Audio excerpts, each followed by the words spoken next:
onglet qui est destiné finalement aux installateurs, puisque c'est là qu'on va gérer les différents systèmes, enregistrer les informations qui sont relatives aux différents systèmes que je vais installer chez mon client.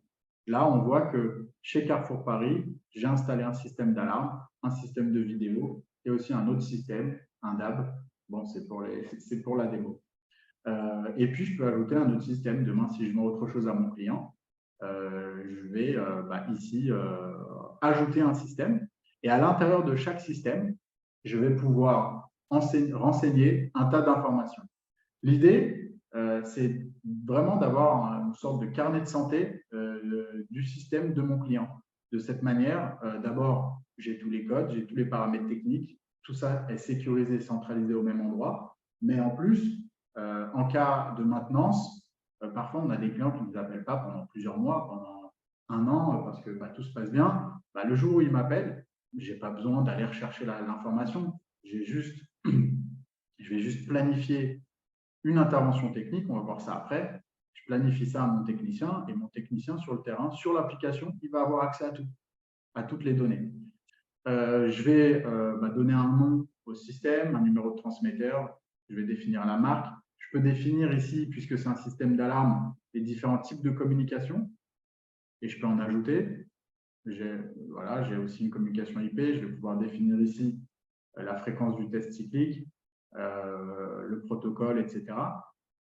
Je peux mettre aussi, on a quelques champs libres dans Naoga, en fait, qui sont des champs qui permettent très souvent de faire la passerelle avec des systèmes, avec des logiciels de gestion commerciale ou des CRM. Donc ici, par exemple, j'ai un champ bref, commande système. On a déjà connecté Naoga avec des systèmes, des logiciels tels que Sage, qui permettent du coup d'envoyer, de générer des factures. Donc, on va pouvoir exploiter ces champs-là pour savoir quel client facturé, quel prix, etc. Ici, j'ai des informations libres en texte. Et ensuite, je vais avoir ici des onglets. Par exemple, ici, j'ai un onglet qui me permet de saisir des tranches horaires, des horaires en fait, d'activation ou désactivation. Je peux en ajouter.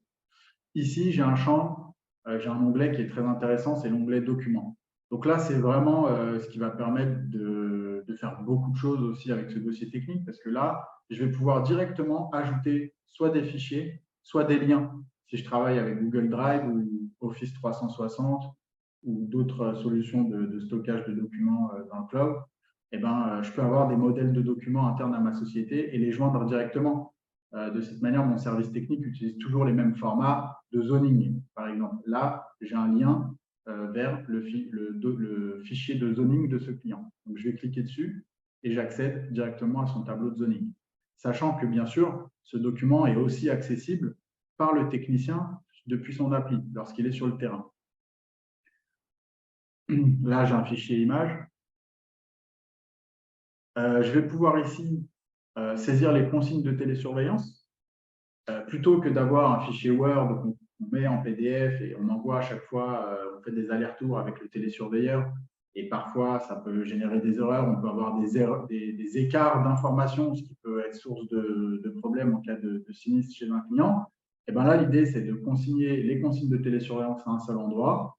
Alors, on a plein d'options disponibles et on va pouvoir dire à chaque fois oui ou non, on gère ou pas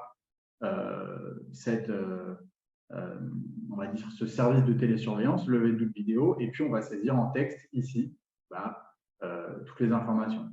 Voilà, paramètres d'accès à la vidéosurveillance pour les PLS, oui, et on lui met ces infos de connexion. Prestation d'intervention, c'est via Naoga, etc., etc. En sachant qu'on peut en plus enregistrer des modèles de consignes et on peut envoyer cette fiche consigne au télésurveilleur.